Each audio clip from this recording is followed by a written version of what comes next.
मावका, इस भांति वसंत ने तो कभी नहीं था गाया जैसे इस बार। सपना था क्या? लूकाश फिर मुरली बजाता है। राग 5। नहीं, रुको, हाँ, सुन रहे हो? वसंत वह गा रहा है क्या? लूकाश राग 5 बजाता है, इस बार निकट। वनराज, नहीं, बस एक युवक मुरली बजा रहा है। मावका, वह कौन सा बांध तोड़ने वाला? उससे तो यह नहीं थी आशा। वनराज, नहीं, एक मानव युवक, लेव का भांजा, लूकाश है उसका नाम। मावका, मैं उसे नहीं जानती। वनराज, अभी तो आया है वह दूर से। इस वन का वह नहीं, उन चीड़ वनों का है जहाँ शिशिर बिताती अपनी नानी। अनाथ वह हो गया है माँ विधवा के साथ, तो ले आया फिर दोनों को अपने घर। मावका, मैं उसको देखना चाहूँ। वनराज, किस लिए? मावका, वह शायद सुंदर है। वनराज, उन मानव युवकों पर आंख मत डालना, वन की कन्याओं के लिए वह खतरनाक है। मावका, तुम कितने सख्त बने हो दादाजी, मुझे पर्दे में इस तरह रखोगे जैसे जलराज उस जल परी को। वनराज, ना बेटी, ऐसा तो नहीं है। जलराज को आदत है सब कुछ अपने दलदल के अंदर खींचने की। स्वतंत्रता का आदर मैं करता हूँ। पवन से खेलो जब इच्छा, या पेरेलेस्निक के साथ मस्ती मारो, और सारी शक्तियों, चाहे वन की या जल की, पहाड़ों की, पवन की, सभी को खींच लो अपनी ओर, पर मानव की राहों से दूर रहना बच्ची। उन पर स्वतंत्रता नहीं चलती, सिर्फ दुख बोझ लाद कर घूमता है। बचकर रहना उस राह से बेटी, बस एक कदम रखा स्वतंत्रता समाप्त। मावका हंसती है। स्वतंत्रता समाप्त वह कैसे हो सकता है? फिर पवन भी एक दिन समाप्त हो जाए।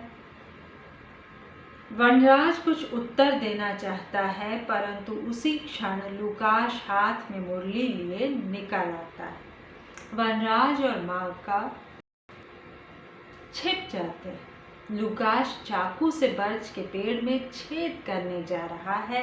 उसका रस निकालने के लिए मावका उसकी ओर लपक कर उसका हाथ पकड़ लेती है।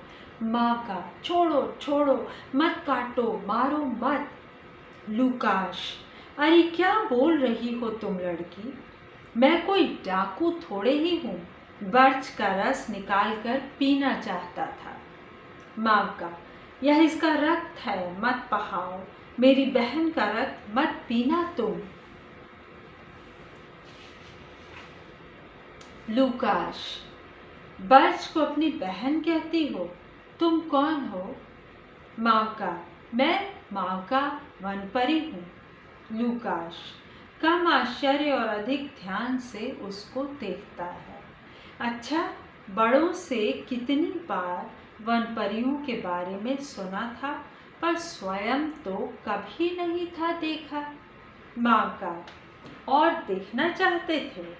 लूकाश, क्यों नहीं, तुम तो बिल्कुल लड़की की भांति हो, और वह भी तुम ठाकुर के परिवार की लग रही हो। हाथ गोरे हैं, पतला बदन, कपड़े भी हैं विचित्र प्रकार के, बस आंखें क्यों हरी नहीं हैं? ध्यान से देखता है। नहीं, अब हो गई हरी।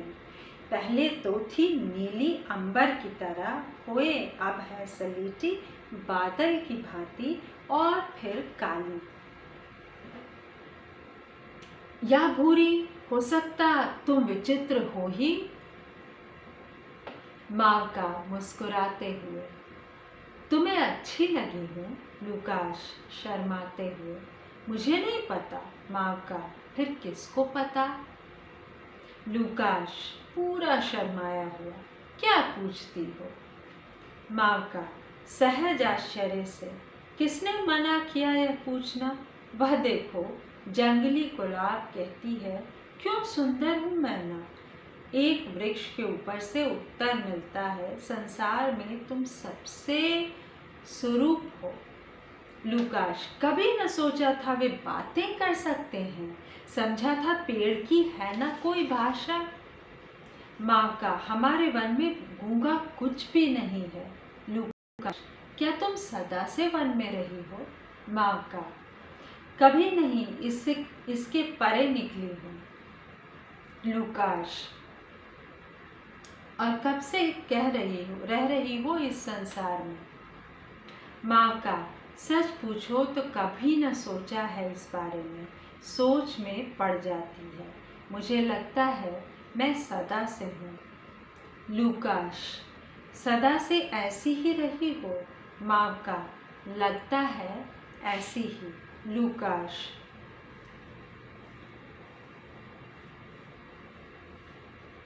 और कौन सा है तुम्हारा परिवार?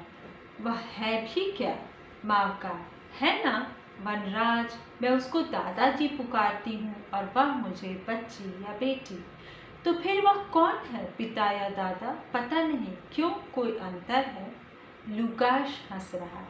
बहुत विचित्र हो तुम वन वालों, फिर कौन है तुम्हारी माँ या दादी या जो भी तुम उन्हें कहती हो?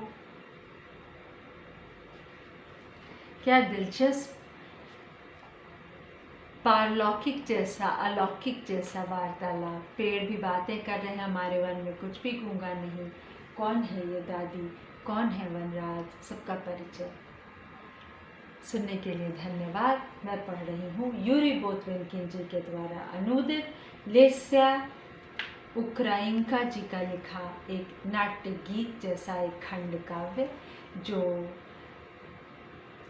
दुनिया के लोगों और मनुष्य जाति और कुछ जादुई लोगों, वन परी, जल परी, वनराज वगैरह लोगों के बारे में है।